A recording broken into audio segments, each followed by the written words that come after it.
So you sometimes still hear CEOs refer to their companies as families, but they don't really mean it. This is an old photo of my family. I'm in the bow tie. And it would be unthinkable for my dad to sit me down as a kid and say, "We're sorry, Ben, there's no longer a place for you in the Casnochas. Your table setting skills are doing nothing to deliver the kind of exceptional customer performance we're looking for. And your fascination with the San Francisco Giants does nothing for our bottom line. We're going to have to let you go, but don't take it personally. It's just family." So trust is gone, loyalty is gone, you get some flexibility, but you don't get much in the way of innovation.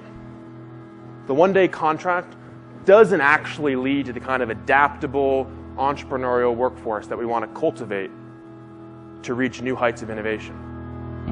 And imagine if you could recruit the same kind of world-class people who work at Google. What if you could manage and cultivate an entrepreneurial energy in all of your people like is done at a Tesla? What would it mean to your business if you could retain the best entrepreneurial minds in the world at your company? Well, to do those things, we believe you need to have an alliance framework.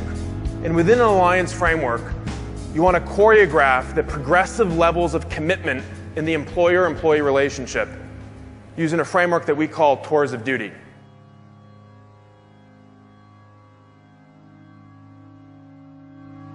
Reed and I really believe that there's going to be a new pact, a new compact that defines the relationship between employer and employee.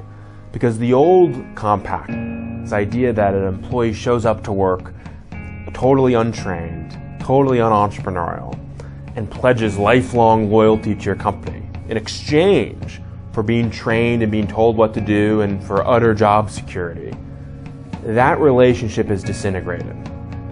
And what's replaced it is a new compact that's based on alliance more than loyalty. It's an alliance that acknowledges that the creative, adaptive superstars that you want to hire in your company are going to have certain entrepreneurial inclinations that need to be cultivated, that need to be embraced, that need to be channeled to benefit your company. All right, if these people exhibit some of the same awesome entrepreneurial tendencies that my tech friends and I exhibit, shouldn't they be under this umbrella of entrepreneur too? Maybe entrepreneurship is more of a life idea than a business one. Maybe it's more of a way of looking at the world than it is a discrete description of someone who starts themselves a new business. So, we've all heard speakers that are kind of all charisma, but no real content.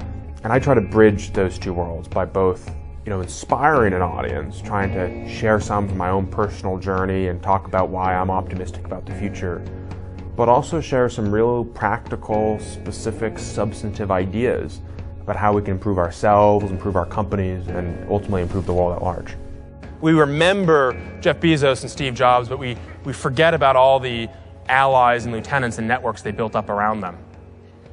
In fact, entrepreneurs are killer networkers. They're amazing at building networks of people who can support the work they do. What is the mistake that most people make when they take risk?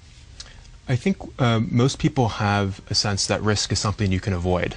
In fact, you can't avoid risk. Every breakout career opportunity has risk. And so the real question is, how do you manage risk? How do you take? There's no guarantee. There's no guarantee. And I think if you look at, we profile a number of people in the book who have led these kind of adaptive entrepreneurial careers, like Sheryl Sandberg, for example, who started volunteering in India, helping the poor, and then was a management consultant, and then was at the World Bank, and then pivoted into the technology industry, and over the course of her career took many intelligent risks and sought out those opportunities that had some risk but also had tremendous upside.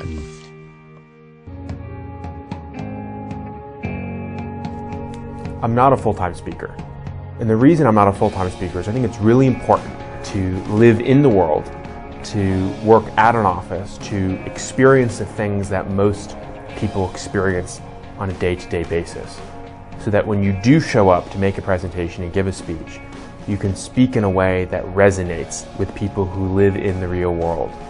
Whether I'm speaking to 3,000 people in a huge convention center or to a group of 4, uninspired college students, the goal is the same. If you can change the life of even one person, that has a ripple effect that can change the world.